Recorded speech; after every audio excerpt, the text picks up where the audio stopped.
Salut, chers bien-aimés dans les Seigneurs, et soyez bénis. Vous suivez l'émission École de Christ, du ministère École de Christ, présentée par l'homme de Dieu Daniel Jérémie Dongere. Soyez comblés, soyez bénis, et que la grâce de Dieu soit sur vous.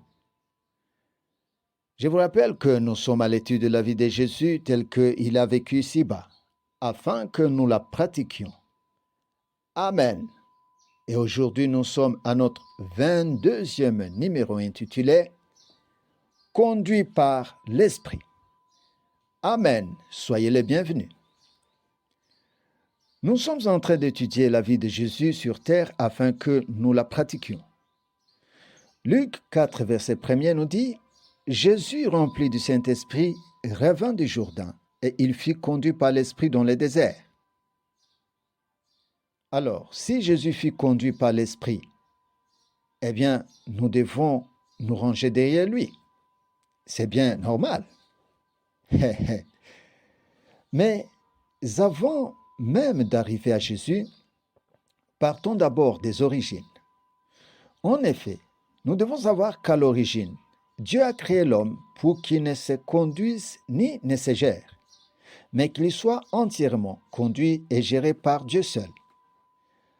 Avant sa chute, Adam et Dieu étaient un. Bien après sa chute, Dieu tenta de ramener ses liens avec Noé, Abraham et sa descendance. Après, il fut un temps où Dieu prit une ferme résolution, accélérant la démarche. Il donna la loi à Moïse. Celui-ci, à la tête d'un peuple choisi, était mandaté de faire appliquer rigoureusement cette loi. Les sanctions étaient sévères, voire pénales, contre les contrevenants. Quand vous regardez très bien cette législation, ce peuple de Dieu n'avait pas à programmer, à choisir son mode de vie, ni de décider de la façon dont ils devaient vivre. Le détail de leur vie dépendait des instructions de Dieu. Lisons ces passages bibliques.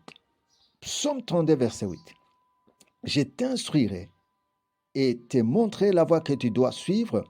Je te conseillerai, j'aurai les regards sur toi. » Exode 18, 21 à 22. L'Éternel allait devant eux le jour dans une colonne de nuée pour les guider dans leur chemin, et la nuit dans une colonne de feu pour les éclairer, afin qu'ils marchassent jour et nuit.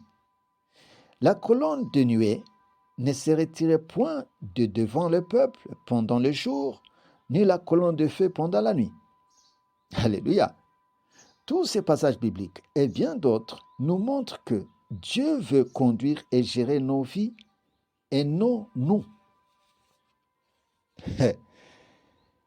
Dieu alla même plus loin, fermant toute production socio-économique pendant qu'ils étaient dans le désert afin qu'ils dépendassent de Dieu en tout, que tout vienne de lui. Vous vous rappelez de la manne et des cailles et des habits qui ne s'usaient point. Donc, dans l'Ancienne Alliance, Dieu ne leur interdisait pas seulement le péché, mais en plus les détails de leur vie quotidienne devaient être gérés et conduits par lui. Dieu parlait à son peuple par les prophètes. Les instructions de Dieu passaient par le prophète, car ce sont eux qui avaient le Saint-Esprit. Alléluia! Soyez les bienvenus une fois encore et soyez comblés.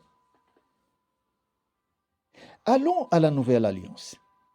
Jésus débarqua pour mettre fin à ce régime spirituel. Il n'annula pas la loi de Moïse, mais la réforma profondément. Son séjour ici-bas fut une transition qui préparait la constitution spirituelle de la Nouvelle Alliance. Maintenant, dans cette Nouvelle Alliance, ce n'est plus d'abord la loi de Moïse, mais le Saint-Esprit. Je précise que cette loi n'a pas été entièrement annulée, mais nous la pratiquons autrement. Celui qui conduit notre vie est le Saint-Esprit suivi de la parole de Dieu, et non cette loi. Dans cette nouvelle alliance où nous sommes, tel que le peuple de Dieu sous la loi de Moïse, et ses successeurs vivaient par les institutions divines. Aujourd'hui, c'est le Saint-Esprit, le directeur de nos vies. Lorsque quelqu'un reçoit Jésus comme Seigneur et Sauveur de sa vie, Jésus et le Saint-Esprit viennent s'installer en lui. Le grand rôle du Saint-Esprit en nous est de gérer la vie spirituelle de l'Église et des chrétiens.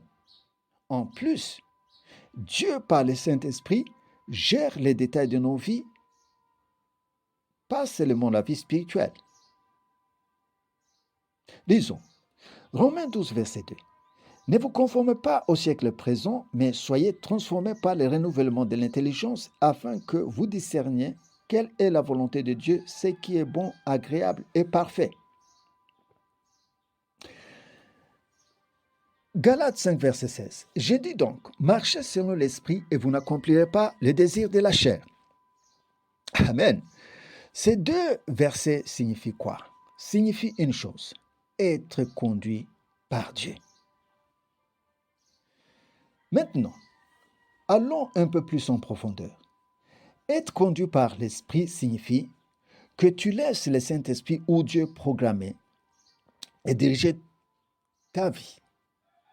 Ceci veut dire que tu ne devais pas être conduit par tes pensées, tes sentiments ou émotions, par ton expérience, ta culture, ton imagination, ta science, ton intelligence, par d'autres personnes, moins encore par les démons, mais être conduit par le Saint-Esprit. Autrement dit, tu ne programmes rien, tu ne fais pas des choix sans le Saint-Esprit. Tu n'imagines pas, tu n'estimes pas la façon dont tu dois faire les choses, mais tu laisses le Saint-Esprit prendre le devant et te montrer ce qu'il faut faire, ce qu'il faut choisir et comment gérer ta vie. Ici, je ne dis pas qu'il faut tuer ton cerveau ou tes sentiments, arrêter de penser, de choisir ou d'entreprendre, mais de demander d'abord au Saint-Esprit ce qu'il faut. Il peut mettre dans ta pensée qu'il faut faire ceci ou cela. Et là, ce que tu feras ne sera pas venu de ta pensée naturelle, mais du Saint-Esprit. C'est comme cela que le Saint-Esprit peut utiliser ton intelligence, tes mains, tes relations, etc. C'est un peu comme la bouche. Ta bouche dit à un enfant, déplace-moi cette chaise. Quelqu'un qui vient de loin croira que cela vient de l'enfant lui-même, alors qu'il n'exécute que ce que ta bouche lui a dit. L'enfant était capable de faire cela de lui-même, mais il est resté inactif pour faire ce que tu lui as dit. Écoute, tes organes et facultés naturelles sont là, mais c'est le Saint-Esprit qui programme, conduit et gère ta vie à leur place. Eux ne font qu'exécuter. Évitons de faire les choses de nous-mêmes. En tout et pour tout, laissons-nous guider et gérer par Dieu. Par exemple, tu te réveilles le matin, là, tu ne mobilises pas tes pensées, tes facultés naturelles pour imaginer ce que tu feras la journée. Tu demandes plutôt au Saint-Esprit de te montrer ce qu'il faut faire. Écoute bien. Tu penses spontanément à un projet. Assieds-toi d'abord, demande au Saint-Esprit ce qu'il faut. Tu veux te marier. Demande avec qui. Tu as l'argent. Demande à quoi il doit servir et non l'utiliser au gré de ta volonté. Tu veux voyager. Demande s'il est faux ou pas. Tu veux servir Dieu. Mais en quoi, où et comment? Dans quelle école dois fréquenter mon enfant? Quoi répondre à cette personne? Quelle activité dois-je faire dans la vie? Où et comment? Où habiterai-je? Etc. Autant de questions à poser au Saint-Esprit pour que nous ne soyons pas hors la barque. Nous devons donc laisser à Dieu toute la place dans nos vies. Laissons-le tout gérer. Ne nous conduisons pas par nos moyens naturels. Mais malheureusement, beaucoup sont loin de cela. La plus grande majorité des chrétiens sont dominés et conduits par leurs pensées, leurs sentiments, par les hommes ou autres moyens.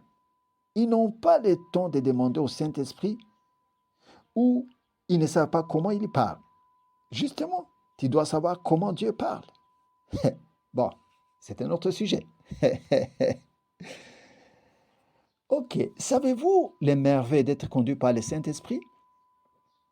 Dans son amour infini, Dieu ne peut pas te conduire dans une vie, dans une voie dangereuse ou infructueuse, mais au bien et au meilleur.